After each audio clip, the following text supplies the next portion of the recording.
How's it going, ladies and gentlemen? Welcome back to the channel and welcome back to another video with me, OLT. In this one we're going to be getting into the 5 things I love about the Peugeot 208 GT. It's really surprised us, to be fair. I didn't think it was going to be as decent as it actually is, and I'm going to get into the 5 things that I've really loved while having it. The first thing that I actually really like about this Peugeot 208 GT is actually the looks of it. I've never really been a fan of Peugeots myself, but this one is something different. When I got it, I wasn't expecting it to look the way it looks. I think it's got a nice sporty look to it. Obviously you can see when you compare it to the old 208 and the previous versions of Peugeot's mini hatchbacks, they've never really looked as good as this one, I don't think. It really is a step up in all senses of the word, interior and exterior wise. So basically what I think I've liked about this one so much is actually the GT aspect to it and the sporty aspect to it. So I really like how you've got this contrasting, and it's not really a diffuser as such, but the rear bumper has a contrast to it. I quite like as well, I don't know why, it has the little red brake light / reflectors at the bottom, but I think they look really nice. The black panel along the back of the boot and also on the back shoulders look really nice. I think, as you can see, it's got a lot of also just curves and arches to it, which I think make it look really nice and really sporty. The back headlights with the 3 sort of, I think Matt Watson described them as sort of lion claws-esque. I think they're really nice, and once you come around to the side, I think that's a really nice angle of it, to be fair.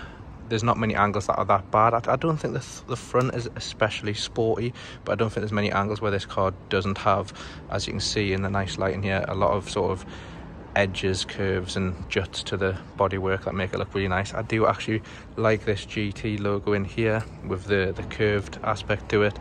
People said they don't like the petrol cap. I don't think it's bad whatsoever. And then you've also got the contrasting black wheel arches coming around to the front. Then again you've got the 3 sort of claw-like aspects to the headlights, as well as this sort of slit down, which I think is quite nice. I mean, when you look at it like this, it looks a lot more sporty than it is, just because the light's hitting it with these sort of not dints but edges and curves into the bonnet. But I think maybe if I was going to change anything, I think the front grille, if you were to black that out fully, would look a little bit more sporty. But yeah, that is going to be the first thing I have really liked and kind of surprised us about with this one. I knew I was getting a Peugeot, how sporty it looks. The second aspect to the Peugeot, which I really like, and I know some of you will debate this with what I've said in the 5 things I hate video, is actually going to be the steering wheel. Yes, it's the sporty GT model, but it has a flat bottom as well as a flat top steering wheel. Not many cars do the flat top, but I've really liked this. It's been nice to hold on to. No issues whatsoever. Wherever you want to put your hands can go all the way around the wheel, all up at the top as well. It's just the perfect sort of shape and size. I know it's going for that very sporty look, and it is quite low down and small. I know I had my dislikes to it with the buttons and also the actual position of it, but the wheel itself, I really like the wheel itself. I think this is one of the better wheels in its class, and I actually prefer this to sort of the Audi wheel in the S-Line Audi that I have, the A5. If I could have a wheel like this in the Audi, it would be a much better car. So yeah, the wheel, I really like this wheel. Maybe I think other manufacturers could look into making similar sort of styled wheels. It's just perfect in every way, in my opinion. Third thing we're going to talk about is actually the interior as a whole then. The interior of this car is actually absolutely lovely. Really did shock us. There's not many. I mean, you have this bit up here, and I suppose on the top, even there, it's still soft. There's not many parts to the interior of this that aren't really soft, nice leathers, nice, like, I know plastic's not a nice leather material as such, but yeah, there's a lot of things in this car. The build quality is really good, and the interior is a step up completely on a lot of other models. If you were to jump in this and jump in like maybe an older Polo, Golf, like the previous generation. Jump in some of the recent Audis, the Clio, just other hatchbacks. I think this does a much better job of being, one, good build quality, two, really nice in terms of sort of advancements in tech as well. I think it looks futuristic and it looks new. It doesn't have anything that's sort of, oh, that's a bit old, or this looks a bit dated. I think everything in here looks really new, really modern, and just really, really nice. Obviously, I think it would be a lot better if it was an automatic, but that's not what I'm on about here. But when you look at the automatic models and you have the automatic sort of, it's not a gear shifter, I don't know what you really call it, to be honest.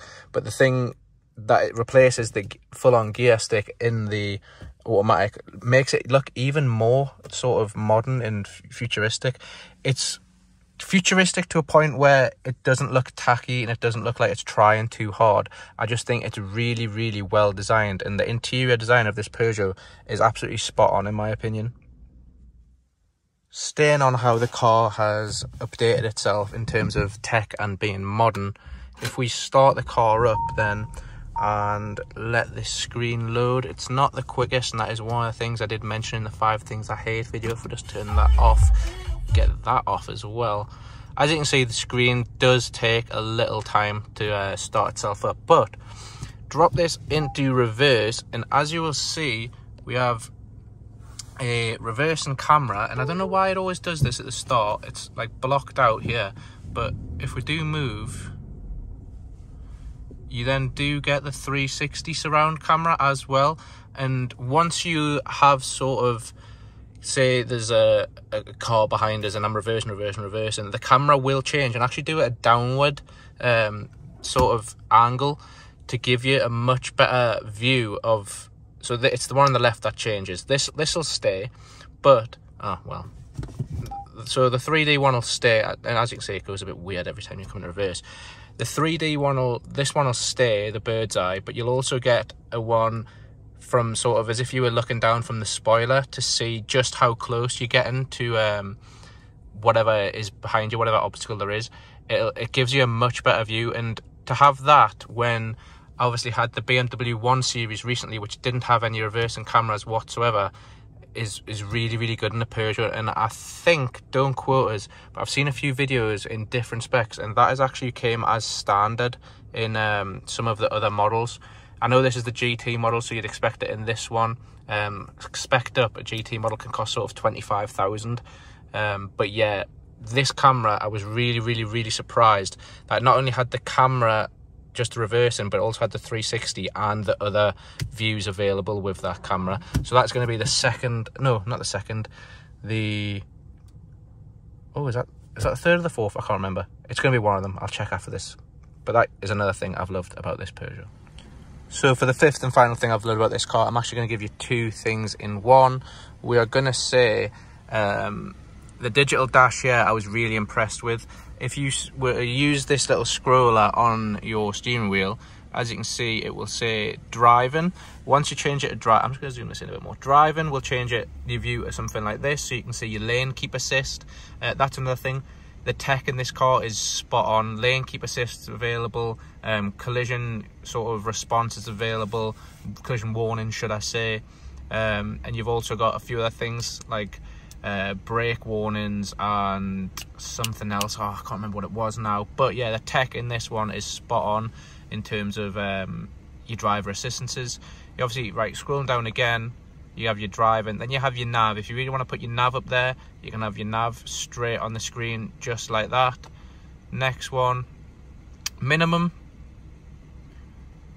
as you can see, just shows this screen.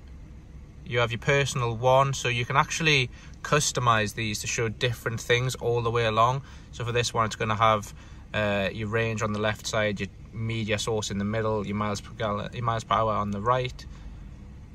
Personal 2, see how this one changes. You have the range on the left, your trip in the middle, and the same speedometer on the right. You then have dials, which is what I've been using. So yeah, you just overall have loads of different options there, just for your digital dash, and obviously it is all customizable.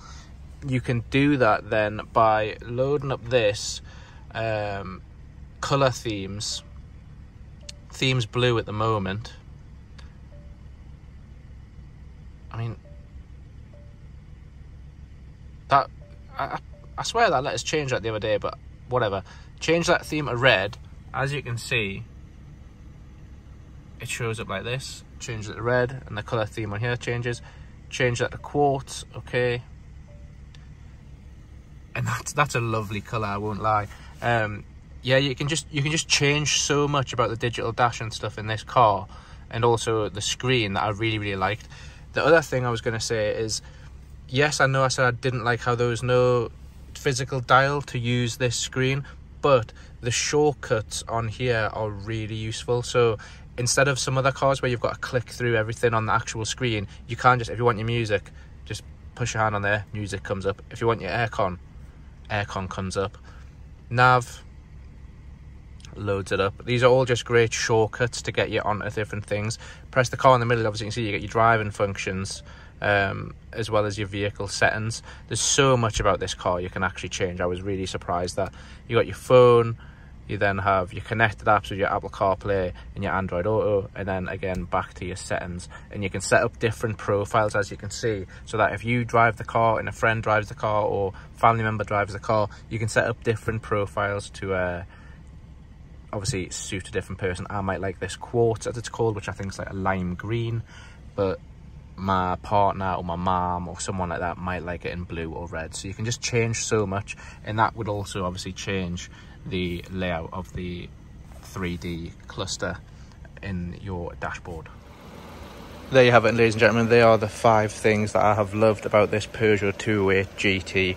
It's actually been a really decent car, and I'm going to do a bigger review on this with the perfect first car video that I'm going to do on this. Obviously, go and check out the 5 things I hate as well, and when that perfect first car video does come out, you will get a bigger and sort of more in-depth review of the car as a whole and what I think you should do, whether you want to get this as a first car or a new daily. And yeah, that'll be a more in-depth sort of analysis of it as a whole. So if you want to tune in and catch both of those videos, make sure you subscribe, drop a comment down below, like, and yeah, hopefully I will catch you in those videos. Let us know what you think of this one, and thanks again for watching. Catch us later.